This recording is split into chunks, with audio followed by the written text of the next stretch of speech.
Assalamualaikum warahmatullahi wabarakatuh. Balik lagi di channel saya, channel yang terkece tapi belum terkece guys.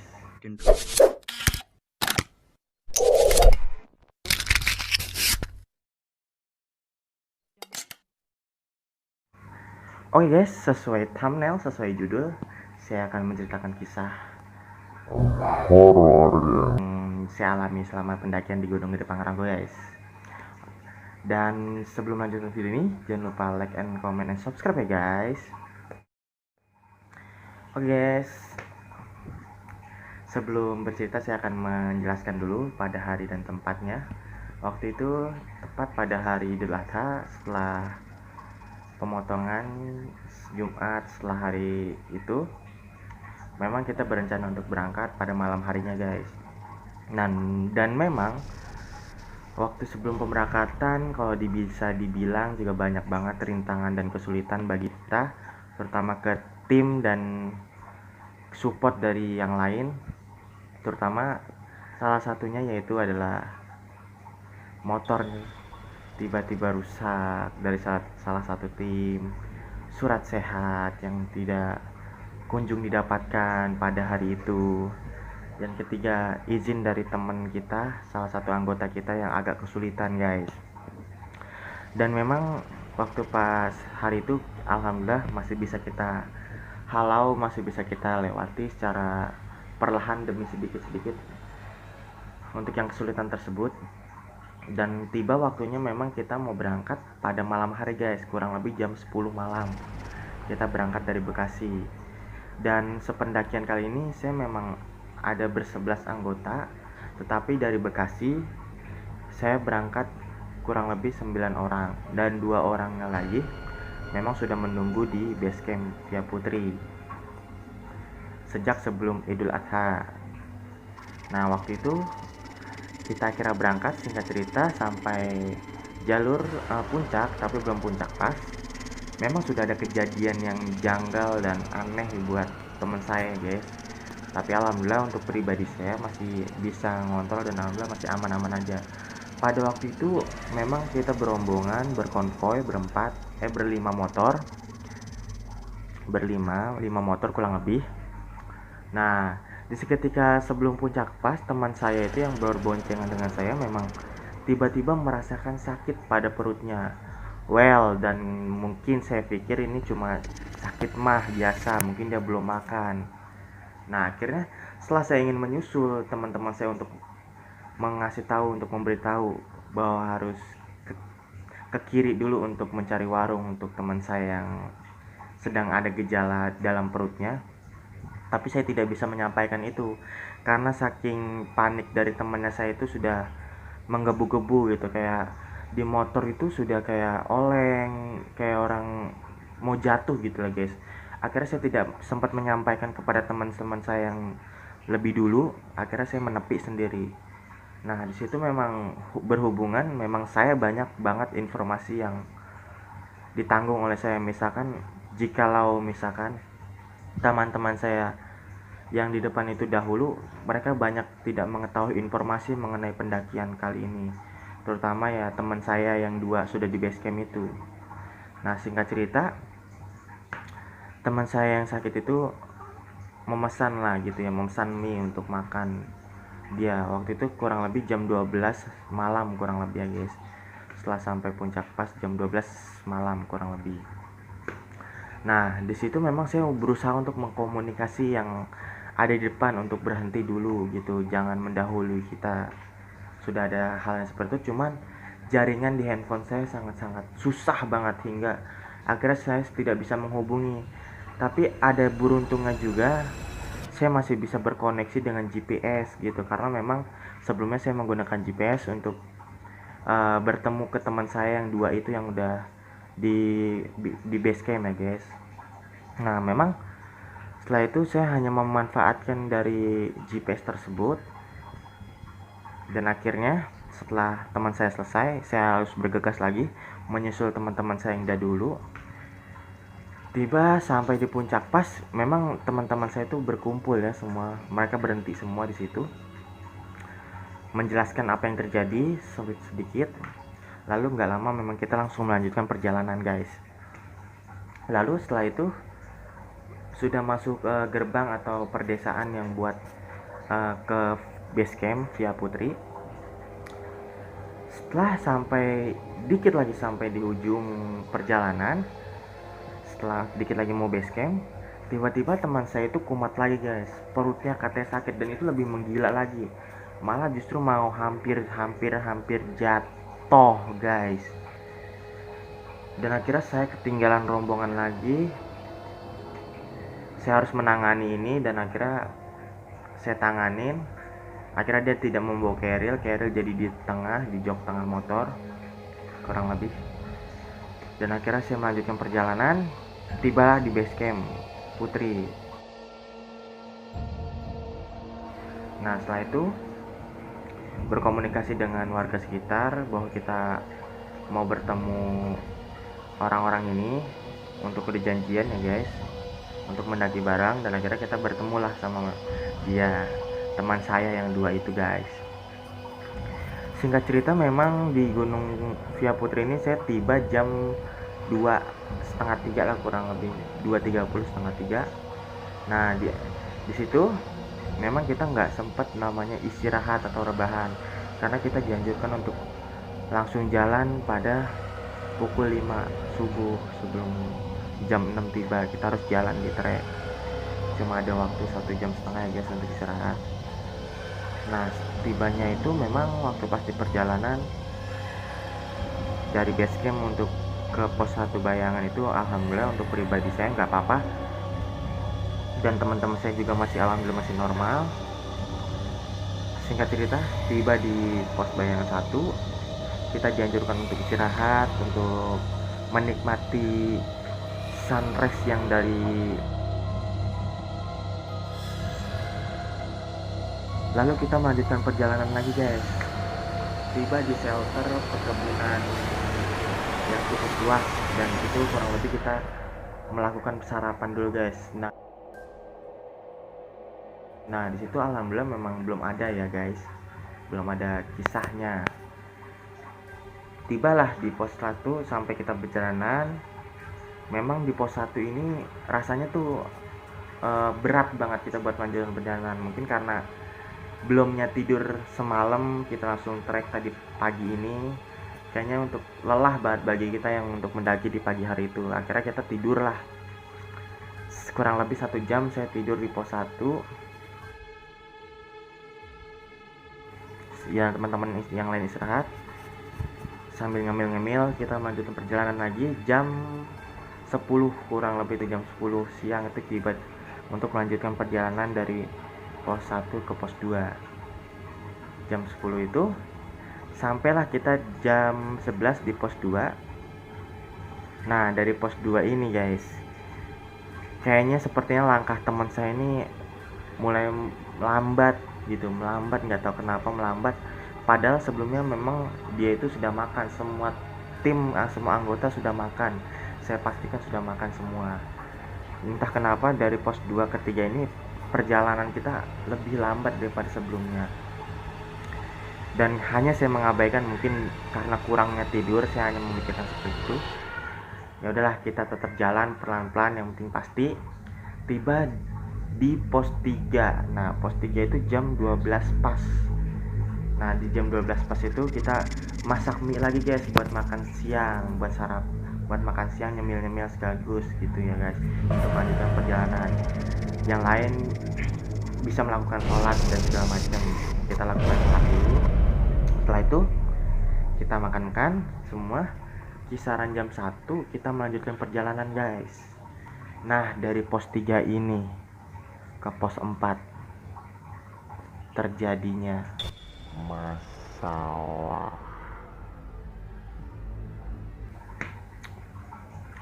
Dari perjalanan 3 ke pos 4 ini sangat-sangat luar biasa. Ini karena faktor keteledoran teman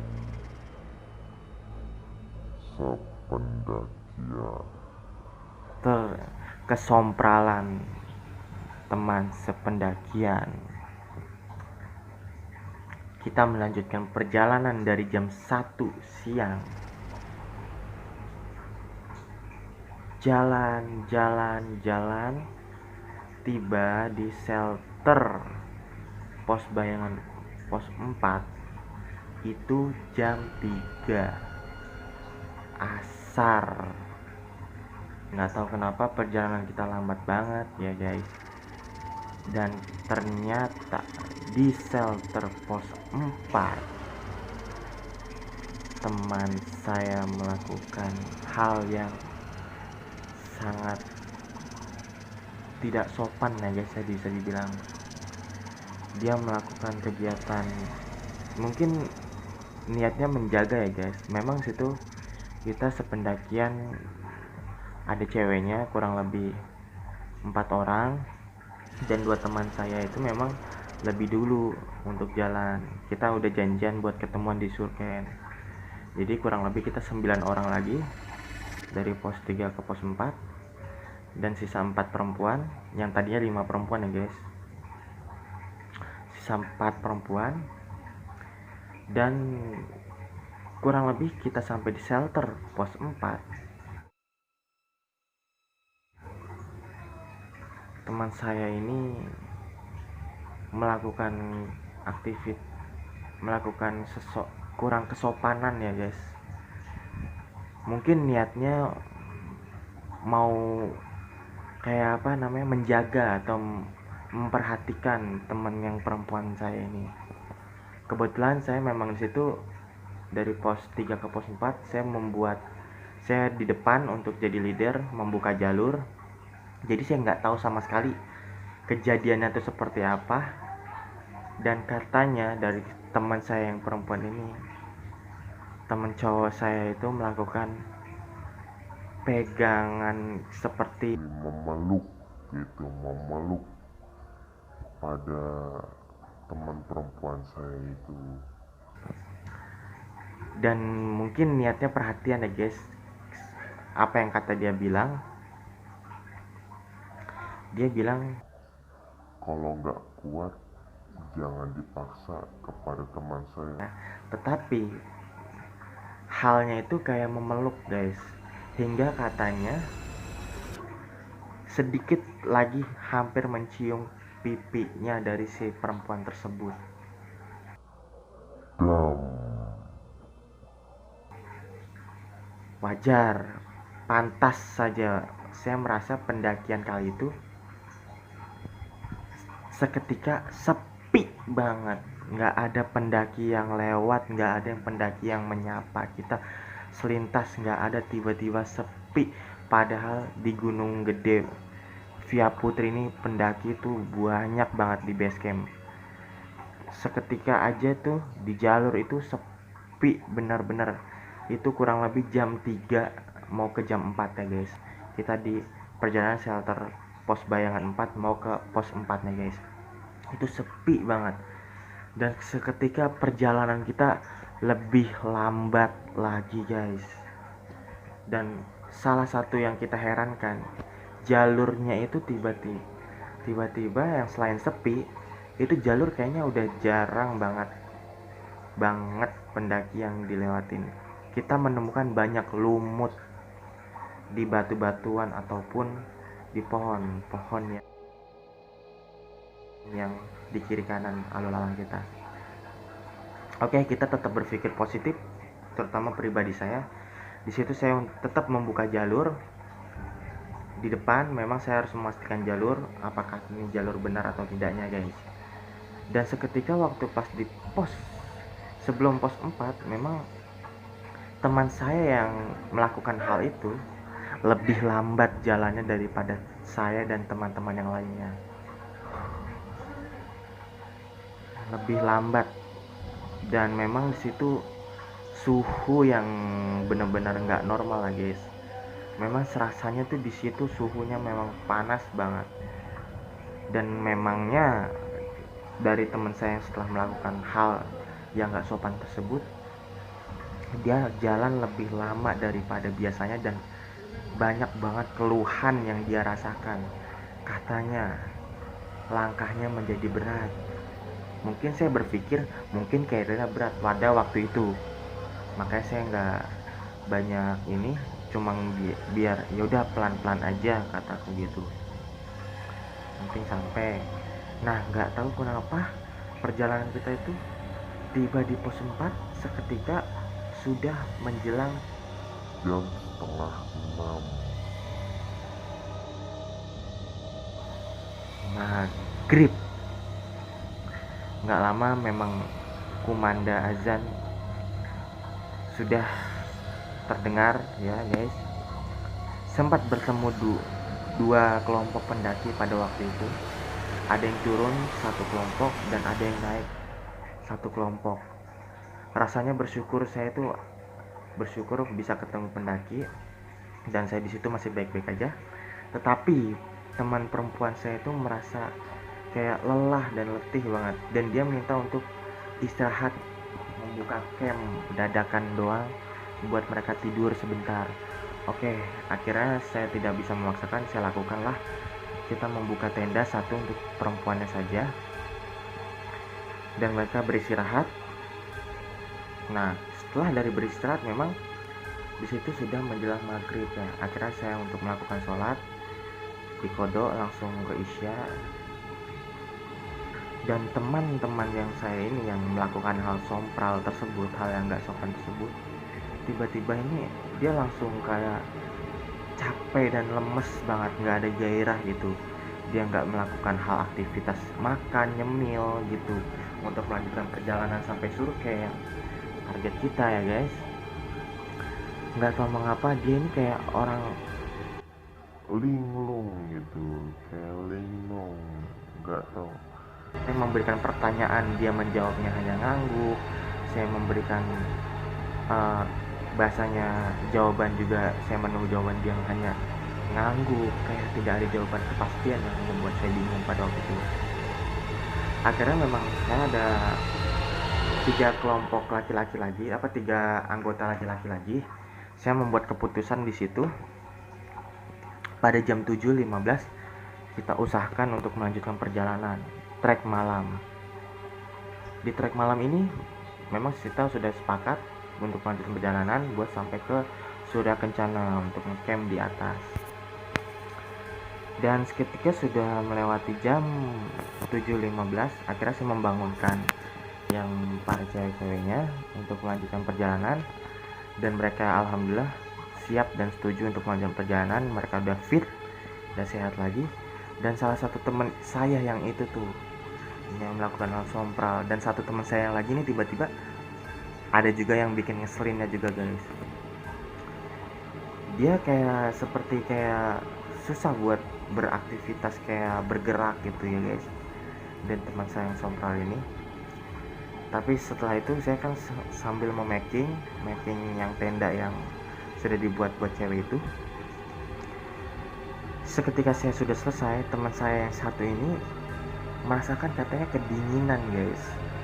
Nah, saya berusaha untuk gerakin badannya sambil minta ini, semangatin, gerakin, come on, jangan diam. Kalau diam menurut saya itu akan lebih dingin. Minimal gerak gitu, jangan diam aja, gerak. Nah, seketika sudah beres semua untuk saya packing, perlengkapan headlamp sudah saya pakai, teman-teman saya sudah menggunakan lampu, kita berdoa untuk melanjutkan perjalanan. Pada waktu itu memang di selama kejadian di pos 4 itu pribadi saya tidak merasa diganggu, saya masih aman-aman aja, tidak ada yang memantau ada apa yang terjadi di situ. Cuma hanya perilaku teman saya ini aja guys yang sangat-sangat tidak wajar menurut saya. Akhirnya kita melanjutkan perjalanan. Sedikit demi sedikit memang kita banyak berhentinya, sedikit 15 langkah istirahat, karena teman saya yang melakukan hal itu makin menjadi-jadi. Bukan hanya lambat di perjalanan, tetapi perutnya kembali rasa sakit guys. Seketika waktu pas di berapa meter sedikit pertengahan perjalanan, memang di situ banyak banget halnya kayak sambutan-sambutan dari penghuni situ. Mungkin saya pribadi saya memang melihat sekelebatnya aja, putih-putih nyebrang doang. Tapi saya di situ memang berpikir positif, memang saya tidak takut pada waktu itu. Memang ini wajar gitu, ini di gunung lah ya, ini di gunung dan ini udah malam juga ya guys. Tapi seketika pas di pertengahan jalan, teman yang melakukan hal sompral tersebut, dia merasa sakit perutnya menjadi-jadi dan langkah kakinya semakin berat, hingga teman saya dari anggota yang laki-laki ini hampir menukar kerilnya. Mungkin karena berat kerilnya hingga dia menukar kerilnya yang lebih enteng. Sampai dicoba lagi, perjalanan dia semakin lambat. Dan di sisi satu hal, akhirnya tim yang di atas termasuk saya dan 4 perempuan dan 2 laki-laki di bawah saya itu udah kayak merasa emosional itu, kayak ya ampun, kayak seolah-olah lah jalannya lama banget sih ini sih gitu, kayak protes lah ya kurang lebih. Dan kurang lebih itu jam 9 malam guys, di pertengahan jalur itu. Target saya jam 10 sampai Surken. Tetapi pas setelah perdebatan itu, saya memastikan yang keadaan di bawah, yang teman saya yang kesakitan tersebut karena perilakunya, dan teman saya yang menukar kerilnya, saya meminta kepastian bisa lanjut atau enggak gitu. Berdiskusi lah mereka berdua, katanya udah nggak kuat gitu, udah sakit gitu, perutnya udah lemah lah gitu. Nah kita berusaha coba makan yang ada, makan dulu gitu buat ngisi perut gitu, buat maju perjalanan nah dari situ di situ kita udah nyuruh belah aja tuh melon buat nambahin cairan gitu, buat isi perut juga. Tapi si teman itu nggak memberikan jawaban sama sekali. Ditanya diem, nggak ada jawaban sekali, ngangguk juga enggak. Semakin itu kan kita jadi bingung gitu di atas, kita mau melanjutkan perjalanan tapi masa kita meninggalkan dia gitu, dan itu nggak mungkin saya lakukan. Akhirnya saya berdiskusi keras di situ, berpikir keras. Saya melihat anggota perempuan itu masih kuat semua, fisiknya masih kuat, masih normal semua. Hanya mereka hampir tertidur lelah di jalur saking menunggu lamanya informasi dari bawah si teman itu. Dan akhirnya teman saya yang di bawah memutuskan, udah deh kita ngecamp aja di pos 4, ini teman udah nggak bisa dilanjutin gitu. Akhirnya saya memutuskan ke teman-teman perempuan saya, gimana, nggak apa-apa kita turun lagi gitu. Dan mereka akhirnya pasrah juga, oke lah, baiklah, yaudah kita ngecamp di pos 4. Dan ternyata selama perjalanan kita itu udah jauh banget dari pos 4 guys. Sangat disayangkan kenapa kita nggak melanjutkan ke Surya Kencana. Dalam hati kecilku, ya Allah, kok bisa seberat ini dia menjalankan perjalanan. Dan saya udah usaha sekeras mungkin, saya menggendong keril 3 ya, di depan 2, 1 belakang keril saya. Udah seusaha itu, akhirnya mungkin ini udah jalannya kali ya gitu ya. Akhirnya saya pasang, turunlah saya ke pos 4, dan itu merasa jauh banget trek jalur itu. Ternyata kita udah jalan sejauh itu, kita akhirnya turun ke pos 4, tidak melanjutkan ke Surya Kencana. Dan air kita habis. Setelah itu saya melewati dia. Memang dia sepertinya diem aja melewati dia. Sebelum pos 4 kita udah jauh banget itu jalur, udah jalan turun, dan tibalah di pos 4 itu jam 10 kurang lebih aja, jam 10 malam, yang harusnya kita udah tiba di Surken pada malam itu. Karena kita ngecamp buat tenda di situ, dan temen yang saya melakukan hal nggak wajar waktu sebelumnya, tiba-tiba dia udah lemes, duduk jongkok, nggak membantu kita buat bikin tenda ataupun yang lainnya gitu ya guys. Nah kita bergegas buat tenda, tibalah katanya ada kejadian yang dialamin teman perempuan saya, dan katanya waktu pas kita mau mendirikan tenda ada yang melempar sesuatu lah katanya ya guys, melempar batu ke hadapan perempuan-perempuan yang tim teman saya itu.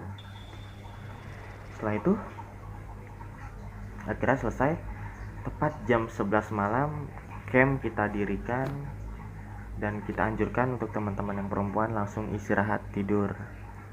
Kita nggak sempat masak, dan alhamdulillahnya lagi pas kita bongkar keril semua, kita masih menyisakan air 2 botol, alhamdulillah. Dan itu rencana kita buat pagi, buat bikin teh hangat ataupun yang lain. Selesai sudahnya mendirikan tenda, teman saya yang melakukan hal sompral itu bercerita setelah turun gunung, katanya pada jam 1 malam ada yang menggaruk-garuk tenda. Dia tidur ada di ujung tenda, maksudnya di pinggir ya guys, di pinggir, paling pinggir dari tenda tersebut. Dan pada waktu itu saya memang tidur di luar guys, di luar tenda, mungkin flyseat, atasnya bermodalan flyseat. Dan saya nggak yakin kalau memang ada yang garuk-garuk tenda pada malam itu. Buktinya saya tidur dengan nyaman dan pulas, tetapi teman saya itu Masa diganggu dan diteror semalaman, dan katanya tidurnya merasa nyesak, tidak ada ruang nafas. Dan yang kedua, dia katanya mendengar langkah kaki yang dia pikir mungkin pendaki pada jam 1 malam. Oke lah, saya berpikir mungkin pendaki kali ya. Nah yang ketiga, katanya ada yang menggaruk-garuk tenda di samping dia tidur guys. Entah itu apa, saya nggak bisa ngasih ini juga menjelaskan karena saya nggak alamin. Padahal saya tidur di luar, saya juga nggak ngalamin hal itu, tapi hanya dia yang dialamin. Dan saya coba tanya teman-teman yang lain, ngalamin nggak semalam jam 1 malam katanya ada kejadian ini. Yang mereka rasain nggak ada sama sekali, mereka tidur pules semua. Hanya teman saya yang melakukan hal itu, tidurnya tidak nyaman dan diganggu. Well, apa itu yang diganggu? Terima kasih yang sudah menonton. Jangan lupa like, comment, and subscribe. Thank you for watching.